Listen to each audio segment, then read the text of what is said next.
안녕하세요. 지극히 평범한 시민 지평씨입니다.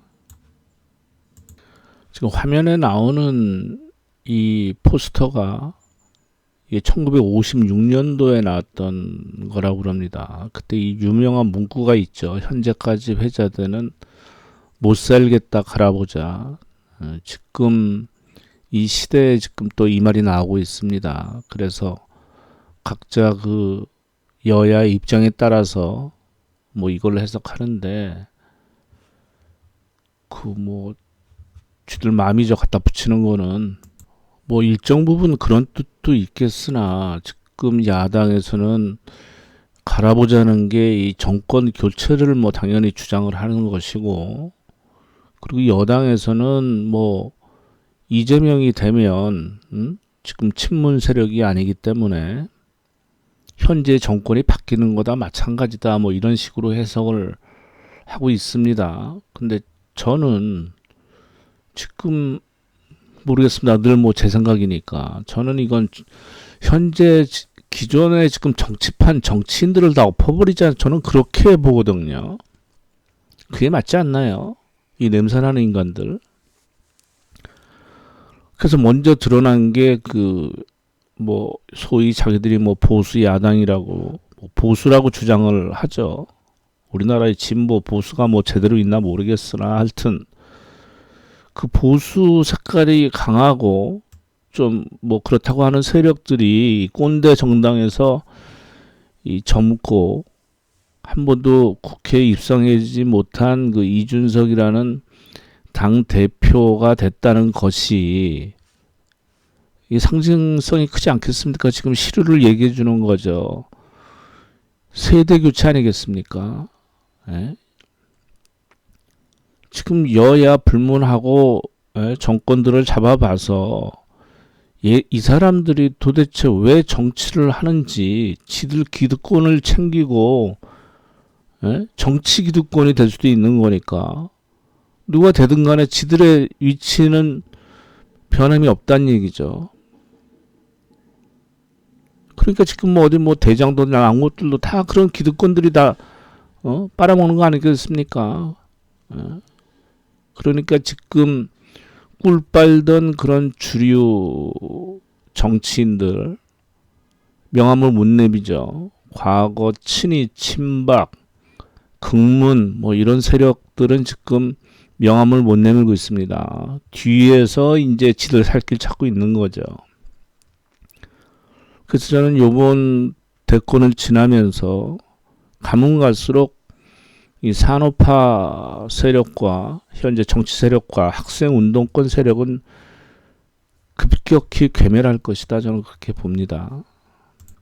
소위 지금 어떻게 보면 비주류 내지는 이 정치권에 입성을 안 했던 사람들이 지금 뭐 이재명이라든가, 여기는 학생 운동권이 아니죠. 사회 운동을 했지만 하여튼 이재명, 홍준표는 지금 주류가 아니죠. 주류가 아니었죠. 유승민도 마찬가지고. 윤석열은 정치권에 있던 사람이 아니고 당연히. 근데 지금 윤석열 이 후보 주위의 기득권 세력들이 진을 치고 있단 말이죠. 그러니까 이 김종인 이 분이 내가 보기에는 이제 어떻게 보면 마지막 경고성 아닌가 싶은데, 마지막으로 파리떼란 표현을 썼죠. 이때까지 파리떼 휩싸여가지고 우왕좌왕하고 있다는 그런 표현을 했는데, 또 어떤 방송에서는 그랬죠. 뭐 이준석 대표가 뭐 비단 주머니 3개 얘기를 하니까 한마디로 그랬죠. 그딴 게 어딨냐고. 그러니까 지금 이 여당 후보들도 뭐 이낙연 후보나 정세균 후보처럼 뭐 국무총리를 했다 뭐 이런 게 지금 자랑으로 내세우는 지금 그런 분위기가 아니란 말입니다. 근데 그 사람들은 거기서 꿈에서 헤어나질 못한 거죠. 그러니까 요번에는 이재명, 홍준표, 유승민, 여기서 저는 그 대꾸로 보거든요. 이 중에서 윤석열은 너무 뭐라 그럴까 나올 사건들이 많아서 그거를 헤쳐나기에도 아마 버거울 겁니다. 다음 주에 이제 뭐 민주당 뭐 호남 지역 그걸 하는데 만약 거기에서 이재명 후보가 과반수 내지는 뭐 이렇게 득표율이 높지 않으면은 그거는 과거에 본인이 뭐 무슨 뭐 의원직 던지고 그런 게 큰 영향이 있을 거로 보입니까? 그게 떼쓰는 거지. 못할 짓 하는 건데. 그러면 과거 얼마 전에 했던 그 백제 무슨 뭐 한 번도 뭐 이 역사의 주체가 돼 보지 못했다 이런 발언이 영향을 미칠 거로 봅니다. 저는 그거는 분명히 사과를 하고 넘어가야 될 부분인데 그야 뭐 본인의 자유니까. 저는 민주당 후보 중에 추미애가 나올 때부터 좀 거시기했습니다. 제가 과거에도 말씀드렸지만 제가 보기에는 이 사람은 뭘 만지면 커져요. 일이 안 좋은 방향으로. 윤석열 키운 게 추미애 아닙니까? 더 키워준 게. 자기 정치를 한 사람이거든요. 100% 추미애는. 아니 순전히 제가 보는 겁니다. 내가 이 사람 뭐 원수 친구도 없는데. 당 대표식이나 한 사람이 요번 그 지금 내세우는 윤석열이 그 검찰에서 뭐 어쩌고저쩌고 해서 야당을 동원해서 이 사건의 키를 누가 갖고 있습니까? 그 손중성이라는 검사의 진술에 따라서 이제 모든 키는 이 친구가 쥐고 있는데 아니 TV 거기 다 보는 데서 이 사람에 대한 뭐 유임 뭐 어쩌고저쩌고 하는데 당하고 청와대에 비호 세력이 있다. 이게 뭔 얘기를 하는 거야 도대체? 에? 그러니까 수준이 이것밖에 안 된다는 얘기예요. 그러니까 어떻게 나옵니까? 이놈 저놈 다 똑같네. 희석화되는 거예요. 아이고 뭐 한 놈이나 뭐 결국은 그러니까 갈아엎어야 되네. 그러니까 추미애가 도와주는 거예요 지금 야당을. 그러니까 갈아엎어야 된다. 신물나게 만드는 거죠 또. 여야나 다 냄새 나니까 갈아치자. 지금 사건이 아무것도 아니다. 이런 식이 돼버린 겁니다. 근데 이거 사건을 보면서 제가 느끼는 게 그 제보자 있지 않습니까? 뭐 이름까지 제가 알 필요는 없으니까 그 제보자가 이 달변이란 말입니다. 그럼 말이 많다는 거는 실수하기가 쉽죠. 근데 하여튼 말을 많이 하면서 당당합니다. 그래서 저는 처음부터 이 사람이 정치권을 기웃거렸던 사람이 아니라면 신빙성이 그러니까 이 사실 자체가 뭐 기단이다 얘기가 아니라 정치적으로 받아들일 때 그 파급력이나 그 신빙성에 대해서 굉장히 그 되치기를 당하지 않을 확률이 큰데 일반인이 아니기 때문에 위험성도 어느 정도 내포하고 있는데 여기서 박지원 국정원장이 나오는 순간 이 사건은 정치적으로서는 흐지부지 되는 겁니다. 제가 보기엔 그렇습니다. 이 지지율은 별 큰 영향을 못 미칠 사건이 될 거예요. 왜냐하면 진흙탕물에 빠져버렸기 때문에. 근데 이거는 제 경험이고 저 혼자의 그건데 몇 번 들어봤거든요. 이 방송 나와서 하도 이 방송 저 방송 많이 나와서. 근데 이 사람의 말을 할 때 언제나 앞에다 사실은 뭐 이렇게 본다. 사실 질문을 하면 앵커나 사회자가 질문을 하면 그 앞에 꼭 중요한 말 할 때는 꼭 사실이 들어갑니다. 사실 이러저러하다. 사실은 이러저러하다. 저는 이런 말도 쓰는 사람 말을 신빙 안 하거든요. 그리고 동의를 구하는 또 말투가 있습니다. 우리가 사회생활하다 만나면 대화를 혼자 자기가 원하는 방향으로 끌고 가면서 중간중간 추임새를 넣습니다. 그렇죠. 내 말이 맞지. 그지? 뭐 이런 식으로 자꾸 동의를 구합니다. 저는 그런 말을 이 습관이 된 사람들 말은 깊이 신뢰를 안 하거든요. 중요한 부분에 있어서는. 근데 이 사람은 이 친구는 사실을 계속 상대방에게 주입을 시킵니다. 그러니까 사실이 아닌 부분, 그러니까 다가 아니라 일정 부분 사실이 없는 아니란 부분이 있다는 거죠. 내 말을 믿어다오. 그래서 저는 근데 이 사람 완전히 입에 뱄어요. 사실. 그래서 그러니까 자꾸 지금 진술이 번복되죠. 한 번 만났다, 두 번 만났다, 세 번 사실 사건의 본질은 그거가 아닌데 메시지보다는 상대편에서는 메신저를 공격을 하니까 메시지에 반박을 못 하니까 증거만 대라 하는 거고, 메신저의 그 신뢰도나 이런 거를 공격을 하고 있는데 거기에 딱 들어맞는 지금 행동을 하잖아요. 아. 뭐 추석 앞두고니 다 문제 일이 없다고 보는데, 저는 뭐 대북이나 무슨 아니 뭐 큰 거 터지셨더니 안 터지네요. 그냥 쓸데없는 미사일만 왔다 갔다 하네. 나도 뭐 정반 합의니까 뭐 추이는 더 봐야 되겠죠.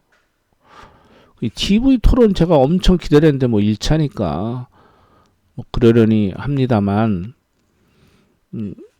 제가 보기에, 그러니까 이거 제 생각인데 이거 4명으로 추린다면서요. 제가 보기에는 뭐 윤석열, 홍준표 뭐 당연히 들어가겠고, 그 다음에 저는 뭐 유승민까지는 안정권이겠죠. 저는 그 다음에 하태경이 들어갈 거로 봅니다. 아니, 저 혼자 이번에 1차 토론회를 보고 느낀 겁니다. 여기서 제가 보기에 잘한 사람은 유승민하고 하태경이 아닌가 싶어요. 유승민 후보는 그랬죠. 왜 대통령을 하려고 하느냐고 윤석열 후보한테 질문을 합니다. 제가 과거부터 얘기했던 정치인에게 묻고 싶던 말을 이 사람이 물어봤습니다. 저는 정치를 왜 하냐고 물어봤는데, 뭐 그 뜻이나 마찬가지겠죠. 지금 대권이니까. 그리고 현재 제가 보기에 이재명 지사가 확률이 높다고 생각하는 거는, 저는 그렇게 생각을 하는데, 이 시대적 소명이 이 병으로 인해서 많이 지치고 힘들고, 그리고 문재인 정부에서 하는 그 뭐라 그럴까, 민주적인 뭐라고 그래야 되나, 그런 정치 행태, 그러니까 본인이 임명한 검찰총장과 감사원장이 이 상대당으로 나와서 대권을 지금 도모하는 거 아니겠습니까? 여기에 국정원장까지 나오면 골 때리는 거겠죠. 그러니까 이거는 문재인 정부의 무능입니다. 본인은 그걸 민주라고 생각할지 모르겠으나, 왜? 이런 사람을 사정권의 수장이고, 임기가 보장된 사람을 임명할 때는 정치를 무난하게 풀어가야 되는데, 이 사람들이 이 사람들은 지금 집권 세력이 개판이라고 해서 반발을 하는 것이고, 그럼 그런 사람들 시키면 안 되는 거죠. 안목이 떨어지는 거죠. 지도자의 덕목 중에 제일 중요한 게 인사권 아니겠습니까? 거기에 대한 실패를 했고, 그 다음에 이 사람들 임기가 보장됐다 손 치더라도 여러 가지 대통령으로서 할 수 있는 방법들이 있잖아요. 정치적으로 내가 깔려놉니다. 왜? 그렇게 해서 우병우다 뭐다 무슨 뭐 직권남용으로 보냈으니까. 근데 국민들은 그걸 원하는 게 아니거든요. 당신을 대통령 시켰으면 당신의 책임과 권한을 지고 행하란 얘기죠. 잘못된 게 나중에 되면 당신이 책임을 지면 되는 것이고. 근데 그걸 안 하죠. 그러니까 개판이 되는 거예요. 정치가. 예? 부동산만큼은 찾겠다고 그러는데 지금 국민들한테 최악의 지금 고통을 안겨주는 게 부동산이잖아요. 이것만큼은 하겠다. 그러니까 갈아보자는 얘기가 나오는 거예요. 그러니까 다음 지도자는 총대 메고, 깜빵 가는 게 두려우면 대통령 하면 안 되지. 안 그렇습니까? 그 정도 강단 없이 대권을 노려요. 그러면 저 종교 지도자 갖다 앉혀. 선생님 갖다 앉히든지. 근데 왜 제가 유승민 이 후보를 그렇게 하냐면, 주위에서만 말을 많이 들었을 거예요. 이 사람의 최대 약점은 강단 있는 모습이 없는 겁니다. 그 선비 같은 모습, 목소리도 자분자분 조용하게 하면서, 상대방 이렇게 막 공격할 때 이렇게 고개를 옆으로 쓱 하면서 따지듯이 하면 깐죽거리는 것처럼 짜증나는 거거든요. 선이 굵어야 됩니다. 이 큰 판에서는. 근데 아마 주위에서 많은 말을 들었는데, 요번에 좀 말할 때 좀 말에도 힘이 들어가고 좀 그런 모습이 보여서 제가 보기엔 그나마 조금 이미지를 조금이나마 하는 데는 도움이 됐다. 그 다음에 하태경이는 전술을 잘 짜고 나왔습니다. 지금 1, 2등을 다투는 사람들을 모두 까기를 전술을 구사했죠. 그리고 상대방이 거기에 대해서 어느 정도 반박을 못하게끔 그 논리와 또 내지는 제주로 상대방은 어느 정도 그거 했습니다. 그러면서 본인의 목표를 확실히 제시했죠. 4강. 내가 가야지만 이 판에서 지금 흥행에 성공된다. 맞습니다. 제가 보기에는 여기 지금 이 4명 빼고 있는 사람들은 왜 나왔는지도 모르겠고 아무 색깔도 없고 뭐 한마디 한 거 뭐 기억나요? 말하는 거 이 사람밖에 기억이 안 나요. 하태경이 뺄게. 양쪽 모두 가기 위해서 지가 올라가는 겁니다. 그리고 상대방을 일정 부분 제압했잖아요. 뭐 학생운동권 출신이어서 그런지 말빨이 있어서 그러나.